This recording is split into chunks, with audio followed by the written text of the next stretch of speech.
It is our pleasure to welcome Professor Dr. Peter Eigen, the founder and former chairman of the non-governmental organizations Transparency International, TI, Local Electricity Access Program, LEAP, and founding chair of the Extractive Industries Transparency Initiative, EITI. A lawyer by training, he has made valuable contributions by leading initiatives for better governance and accountability.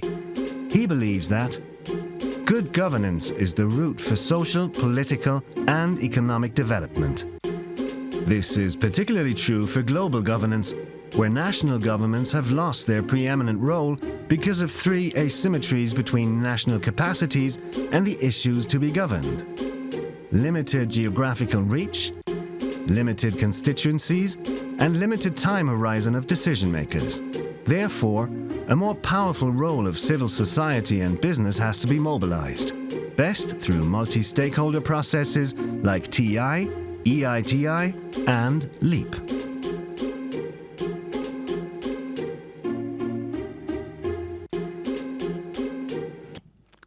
Hello, everybody.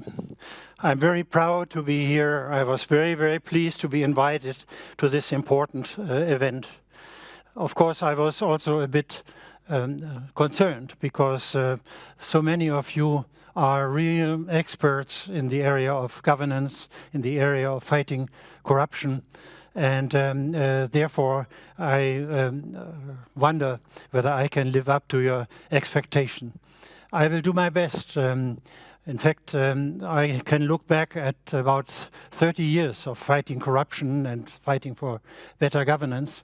And today, I will try to give a focus very much to one element of my work and my experience with Transparency International and the other organizations I worked with.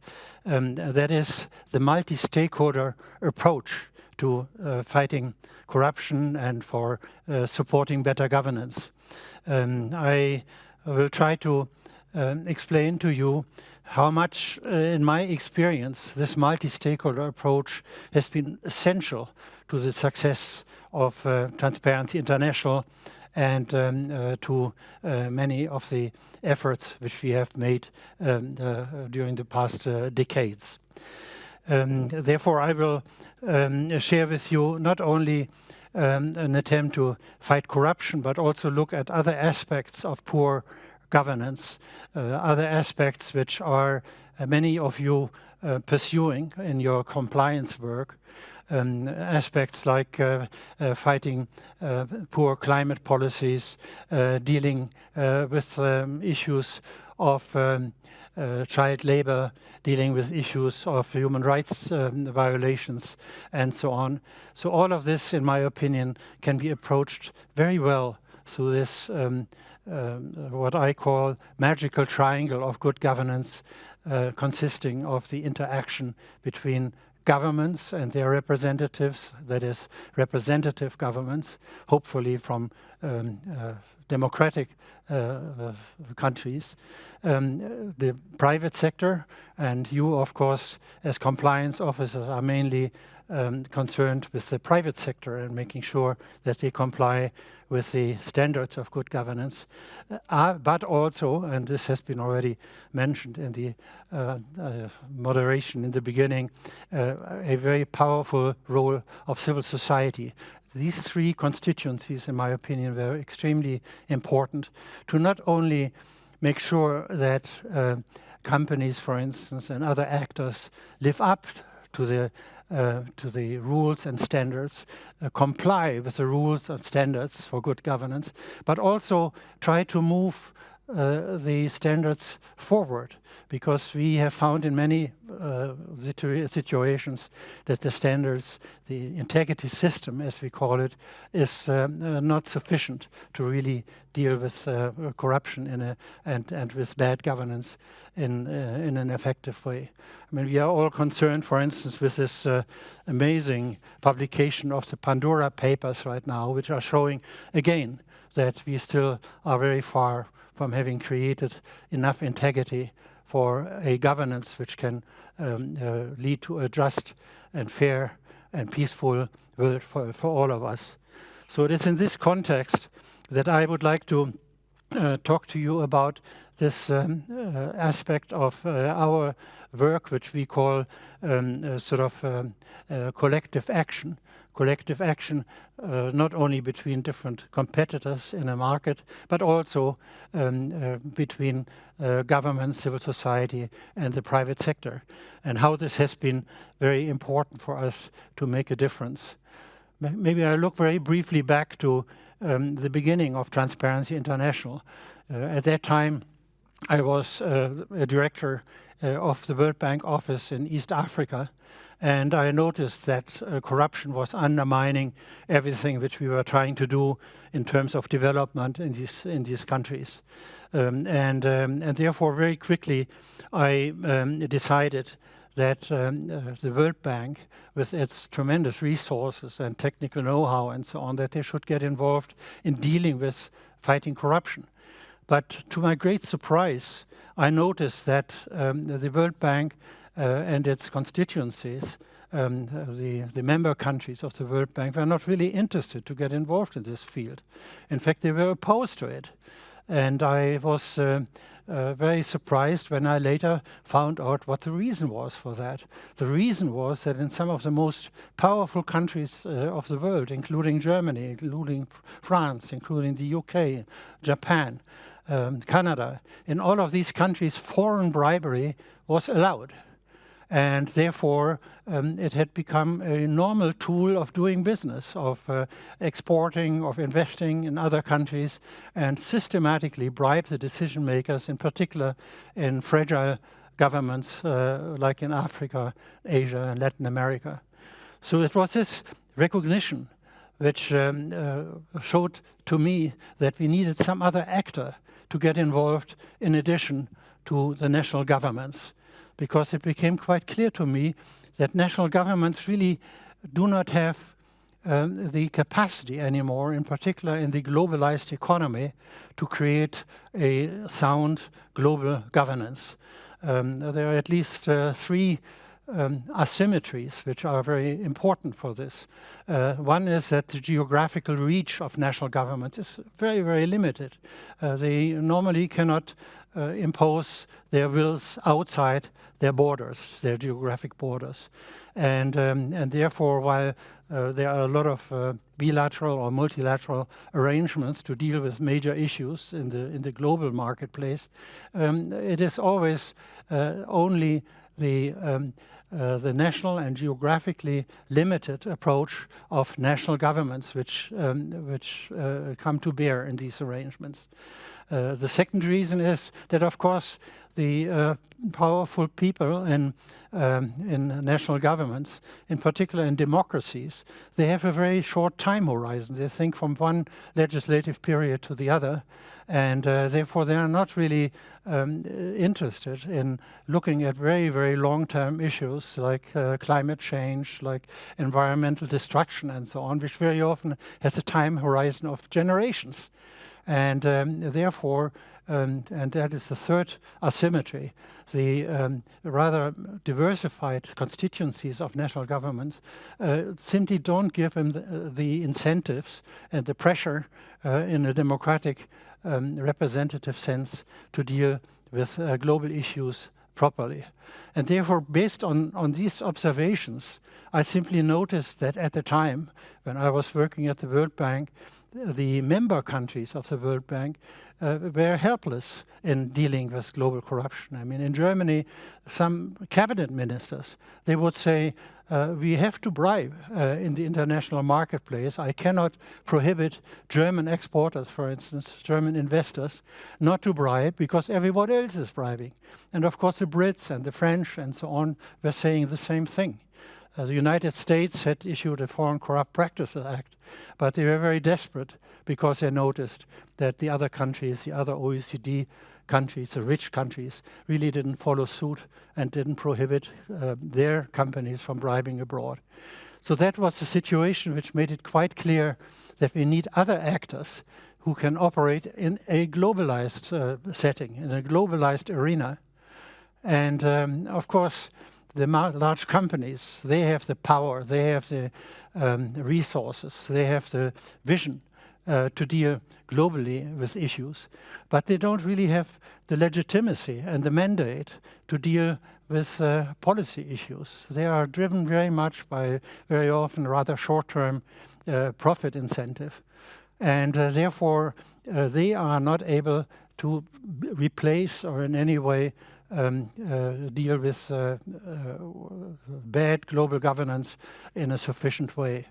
And therefore it was the experience of the incoming of civil society, a very small non-governmental organization, Transparency International, which was necessary to help these other two actors to address corruption, to address international corruption. And in fact, that is exactly the root of my experience of recommending this approach wherever we find governance is very weak. And in fact, that is perhaps a little bit a difference in the approach of you, the compliance officers, and civil society organizations with this sort of normative drive and advocacy drive, that we would like to strengthen the system of integrity. We would like to change the system wherever it is weak, while you are mainly concerned to make sure that the companies you are serving comply with the existing system. Now, this is perhaps a bit unfair to put it this way, because I remember from the very beginning, we worked with compliance officers, like with Business Keeper, for instance, which worked from the very early beginning with Transparency International, even became a corporate member of Transparency International. So they are also interested in this normative approach of changing and improving governance. But as the name is already very clear, you are compliance officers. So you want to, your companies, you want your clients, you want in your market people to live up, to comply with the rules. Now that would not have been good enough at the time in 1999 when we were pushing for having international corruption criminalized. And for that we needed exactly this multi-stakeholder approach.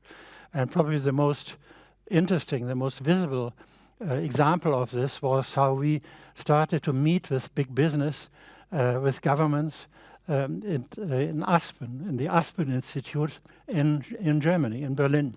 And we brought them together, people like the board members from Siemens, from ABB, from Lufthansa, from a number of big international corporations, and together with government and with a group of civil society people, including Transparency International, which was just budding at the time. And we had 3 meetings. In the first meeting, we had a big fight with each other because, in particular, the companies felt that we were sort of irrational romantics, that we were naive in our approach. They wanted to tell us that without corruption, the international market does not function. In fact, even the government at the time very openly said we cannot stop German companies, for instance, from bribing, because they will lose a lot of business in China, in India, in Africa, all over the world, in Russia. And therefore we were at the time really hitting a brick wall. But in a second meeting, we began to understand each other. We began to also understand the needs of business, that they cannot change from one day to the other. We are very much aware of the risks of the first person to move first into a more ethical stance, to lose all their business because the others don't. So very quickly we understood that we needed to build bridges, and we did this by developing what we call now a bribe payers index. Not the bribe payers, at least I'm sorry, this is another instrument we developed, and I'm talking about the Integrity Pact. The idea of the Integrity Pact was that we would try in communes, in small markets, in certain sectors, to bring all competitors together and in this triangular approach agree that everybody stops bribing simultaneously. So when we came up with this idea, that was at the second meeting in Aspen in Berlin, companies like Siemens and so on came to us and said, hey, if you manage to do that, we will support you. And at a third meeting, in which we basically articulated much more clearly what we had in mind with these integrity pacts, at that time, these companies began to support us. They wrote a public letter to the Helmut Kohl government in which they said, please join the OECD convention, which is being negotiated right now in Paris. We, as German business, we think that a corruption-free international market is good for us because we can then compete with our quality, with our prices, with our reliability, rather than compete in bribing with other companies. And I must say the Germans are not very good at bribing. They're very good at doing very sound business. So that was a breakthrough. And from that experience, I then was always concerned, whatever we did, we wanted to do together with the companies. So we developed a system of improving the integrity environment in societies and bring in companies, which very often were very much interested to join a fight for a corruption-free market, to bring in governments, which very often were very keen to stop bribery, and of course to mobilize civil society, which was recognizing very quickly how damaging corruption is worldwide. Now, this meant that I was, for instance, attacked by people who said, how can you possibly work with Siemens? You know, everybody knows that they are systematically bribing everywhere. In fact, they were caught bribing in some countries. They were getting into real trouble. And they joined us as corporate members. And people said, how can we as Transparency International act like a fig leaf for a company which is not changing at all its philosophy, it's not changing at all their behavior. And indeed, after a couple of years, I had to admit that Siemens had not really changed. They had given us a certain time in which they said, let's try to work together. We organized with them electric power supply meetings with companies like General Electric, like Mitsubishi, like other international companies, in order to promote this idea of collective action in given huge projects, which I knew very well from my 25 years at the World Bank. And but this collapsed because some of the companies did not really live up to the promises they gave to each other and gave to us. So it was to my great regret that Siemens then was caught bribing. We immediately organized sanctions against this. We ended their corporate membership. And of course, you all know the story, how Siemens had to really totally change their leadership and lost about 2 billion euro in terms of lawyers' fees and penalties and so on. So this was basically the hard way of learning how difficult it is to establish this triangular relationship, but how important it is. And I must say, I can bring many examples how we did the same thing in various countries, in various sectors with Transparency International, and how very often I was attacked for being much too soft, because many non-governmental organizations, they say, let's not take any money from the private sector, let's not work with these guys, because we lose our credibility, our legitimacy, our independence. Other NGOs, in particular in the United States, they say, let's not take any money from governments, because we should be totally independent, we should be able to criticize them.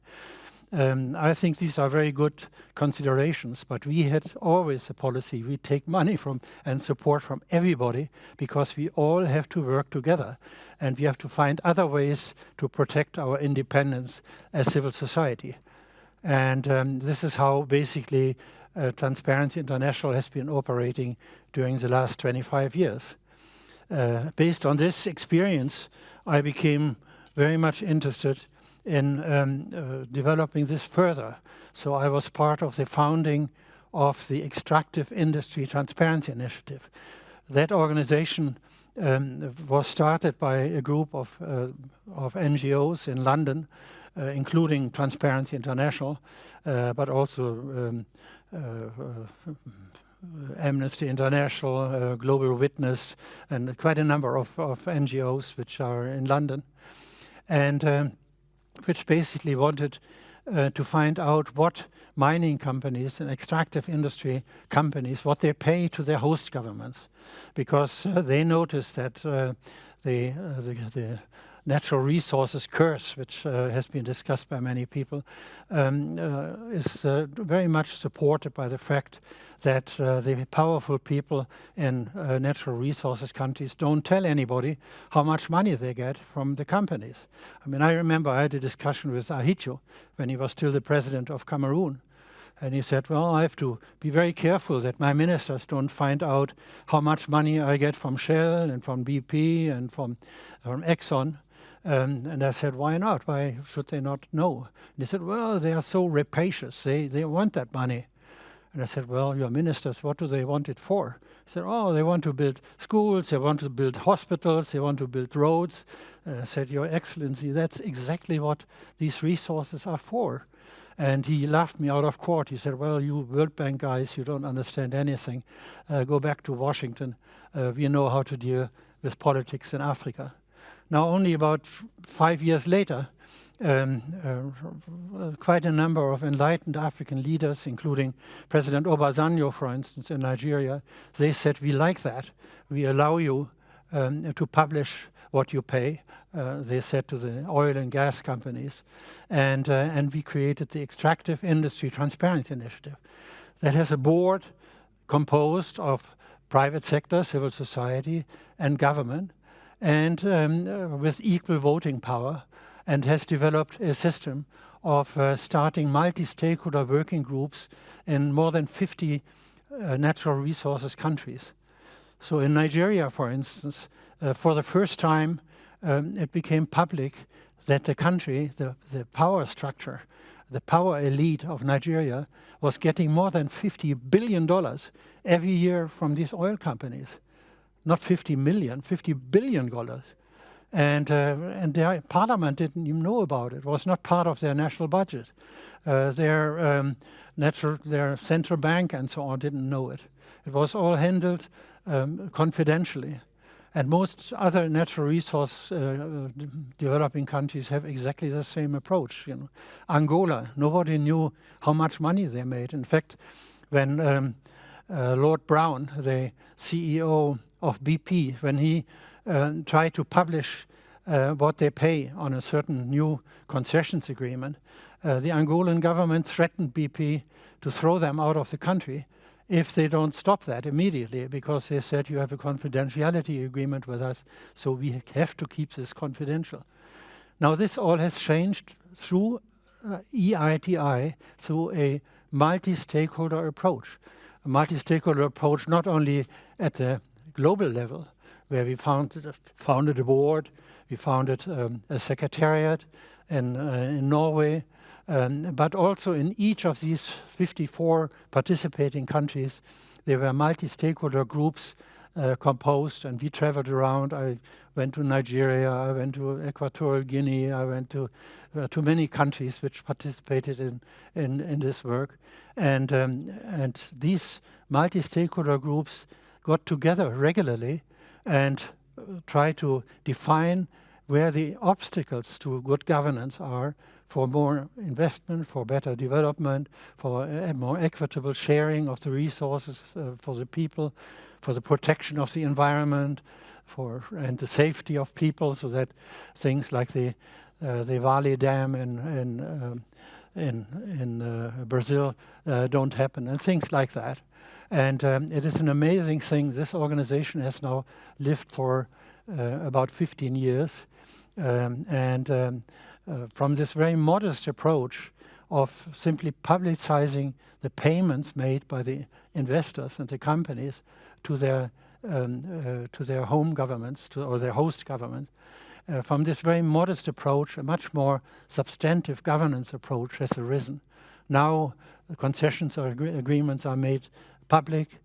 Now they have to be, in many countries, ratified by parliaments. Now it has to be explained what kind of infrastructure will be built in connection with the huge billion-dollar investment and whether it can be used by the normal people. Now the questions of labor relationships and so on have to be publicized by the participating countries.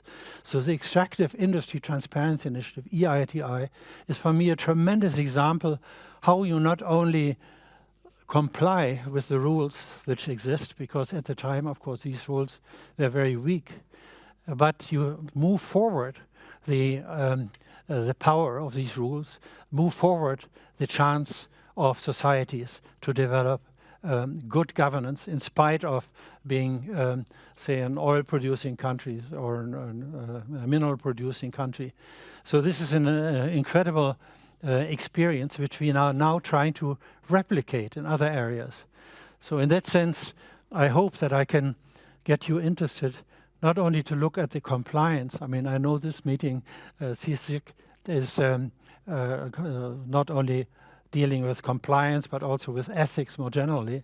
But I think it's very important that you become our powerful, highly professional members and partners in moving many areas of very poor governance, not only as the ones which are coming out through Pandora's papers, which are last week have been leaked, but in general for better instruments, like dealing with beneficial ownership of companies, like dealing with information, freedom of information legislation, which are two things which are very weak still in Germany and which are very weak still in Europe, and where many of you can probably make a tremendous input. So this is basically what we are now trying to promote in other situations. I've tried to do it in the garment industry sector after the Rana Plaza disaster in Bangladesh, and it has been taken over by the government, by the Ministry of Economic Cooperation and Development. But unfortunately, they have, in my opinion, taken away one of the most powerful tools of civil society in the textile Bündnis, which we had developed earlier and which had been accepted by a number of German companies like Michael Otto, like C&A, like Chibo, a number of German companies which are suffering from bad governance everywhere in the world. And has been taken over in the textile Bündnis, but our idea of having powerful civil society organizations joining them were basically not accepted by the ministry at the time. We are still pursuing this. In fact, we are right now quite effective in the fisheries sector, where we have 5 African coastal countries which have joined us with this multi-stakeholder approach. We have a secretariat in the Seychelles, and in addition to the African countries, we are now dealing with 3 Latin American countries, Ecuador, Chile, and Peru, and Indonesia has already joined. So this Fisheries Transparency Initiative is another example of multi-stakeholder approach, where you don't only work with the other stakeholders like we have done at Transparency International, but they are part of the organization. So one can hardly call them NGOs because the government is part of it. So this is the interesting new tool which I would like to propagate with you and hopefully get some support from you. Now I still have a number of pages here of examples, but I don't want to exceed my speaking time with you. Let me simply sum up that I believe that indeed we need a new paradigm for better governance, a paradigm which still is based to a large extent on national governments, on sovereign governments, in particular on democratic governments who have the legitimacy to force the citizens to do one thing or the other. But they need very strong support by multi-stakeholder efforts, however they are organized, whether it's like what Habermas called democracy of deliberation, or what my wife calls, Gesine Schwan calls in her books, the cooperation of independence. Now this is what we can build up in many areas. We can build it up in sectors, we can build it up in particular countries, in particular markets. It is good to be modest, but they have the tremendous capacity to grow into a system of good governance where the honest people are supported, are awarded, and corrupt people are being sanctioned and restrained. So it's with this, I would very much like to leave you all to ponder our multi-stakeholder approach to good governance. Thank you very much. Thank you, Professor Dr. Eigen. It's been a pleasure to have you here in the studio with us here in Munich. And thank you for your valuable insights into the very important work of Transparency International in fighting corruption.